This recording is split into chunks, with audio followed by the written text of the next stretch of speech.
Shalom shalom bandeko na ye liboso na bino susu na tango yo na ninga partager vidéo oyo par rapport notre frère Lumière pour la édification ya église corps de Christ pour na motuna tuna kibiso pour na 5 ministères na 4 na lingomba soko senge ke moto nyonso azana droit koleka ateya na lingomba yango na ninga to partager na moi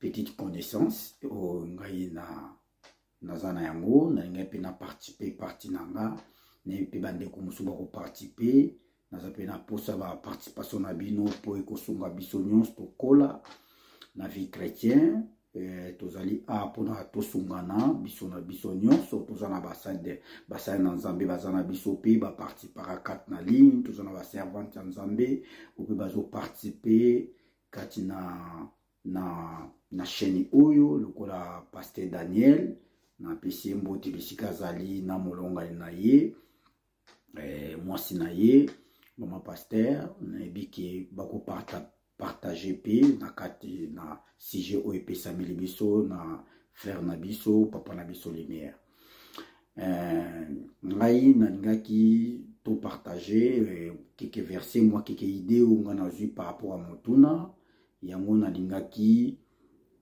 na nzela molimo mosanto asonga biso tozwa source connaissance source de plus biso nous tous avons besoin kati na corps de Christ. Alléluia. Yango naningaki totana na Matthieu 28 ezo bana biso Yesu kuna zo bana ba disciples allez faites toutes les nations des mes disciples et baptisez-les au nom du Père, du Fils et du Saint-Esprit. Et enseignez-leur et observez tout ce qui vous a prescrit. Amen.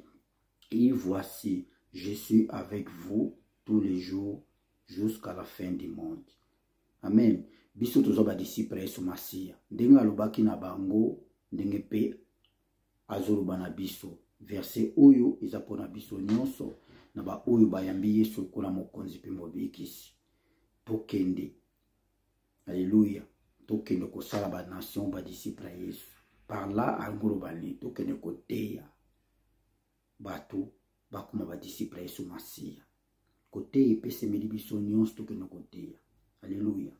Tokende koteya pona ko gagner ba âme bandeko bazala kobunga ba ya epai na Yesu bakuma pe ba disciple na Yesu ndenge ngana yo tokomi lelo. Alléluia. Après atiki kaka biso te apesi biso maloba kitoko susu asungi biso ba disciple. Il y a Marc 16, après c'est na verset 15. Alobi. Puis il allait dire, alobi, allez partout dans le monde, il prêchait la bonne nouvelle à toute la création. Na 16 alobi. Celui qui croira et qui sera baptisé sera sauvé. Mais celui qui ne croira pas sera condamné. Amen. Abi, allez partout dans le monde et prêcher la bonne nouvelle. Azobana biso ba disciple to kene partout to telo bananzambe bien-aimé. Oui. De bengami pona biso stoteya to kaiba am bandeko wana pe obako croire na Yesu. Bako croire na maloba na Nzambe, bango pe bazana part na bango ya okene pe côté ya ko évangéliser. Côté ya pepo na ba gagner sous ba âme ba yepa na Yesu. Alléluia. Mais na kati na 5 ministères Nzambe bibezo bana biso asali ba don na bato pour na les 5 ministères mais kuna ekomisiko à part kati na lingomba pour na édification ya corps de Christ. Apesi biso badon nyolobaki badon de apôtre, prophétie, prophète, évangéliste, pasteur, docteur. Les nzambe mutapesi badon wana. badona tozomona ngo lelo na basali na nzambe onzamba bo aponi onzamba bingi pona ministère na ye pona les 5 ministères eza pona ministère na ye pona édification ya corps de Christ. Alléluia. Mais lelo tozo exercer ngo lelo tozomona ba église ou esalami lelo tozomona ba les 5 ministères on a 4 na église na na 4 église na 4 lingomba ba so boza 1000 personnes boza 200 personnes 100 personnes biso nyonso te to bengami to leka na liboso to banda kote to ko évangéliser oui biso nyonso partout to kokende mais na 4 ya 5 ministères na 4 ya lingomba mutu nyonso ta ko leka liboso na chair pour que ne kote. Alléluia. Parce que ezana mutu moko nzamba établi onzamba bengi onzamba pesi donwana peut-être il y a prophète, apôtre, ou aza pasteur, ou aza évangéliste, ou aza docteur. Azana po ya kamba biso. Alléluia.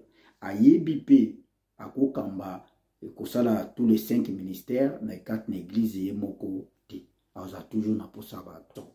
Oyo bazana 4 ministères, ba frère, ba sœur, ba ngonyo sote, ba koki ko bana ko te ya na 4 chair.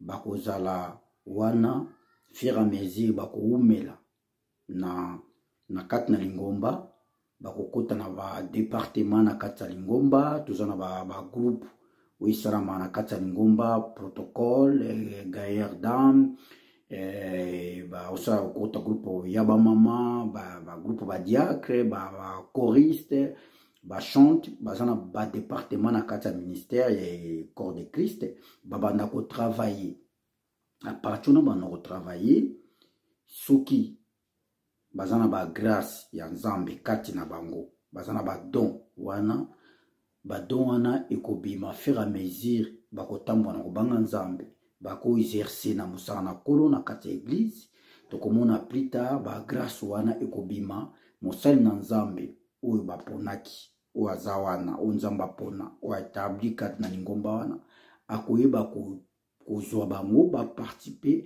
ba travailler na ye po bango pe bakola ba misala ba grâce onzamba ti kat na ba frère o na ba sœur wana po ebana ko manifester kat na lingomba. Amen. Parce que na nzela na bango akoyeba bango ke baza ba évangéliste baza ba prophète baza ba pasteur baza ba apôtre à partir wana mais moto afandika na kiti ba exerçaka biloko moko te moyeba yeba yo soko na ba grâce ona eke ya ezati bakoko lekisa moto nyonso na shira ko te. Alléluia. Loba ye moko nzambe particulièrement akuta na mosali na ye alobela ye ketala moto kingandi boye zambe ye moko visiter mosali na ye akezwa frère ou sœur wana akuta na sola na ke nzamba lobi na ngaki ozona ministère de fona ko travailler même ko na travailler akobanda siko ko exercer ye ko tiaka ye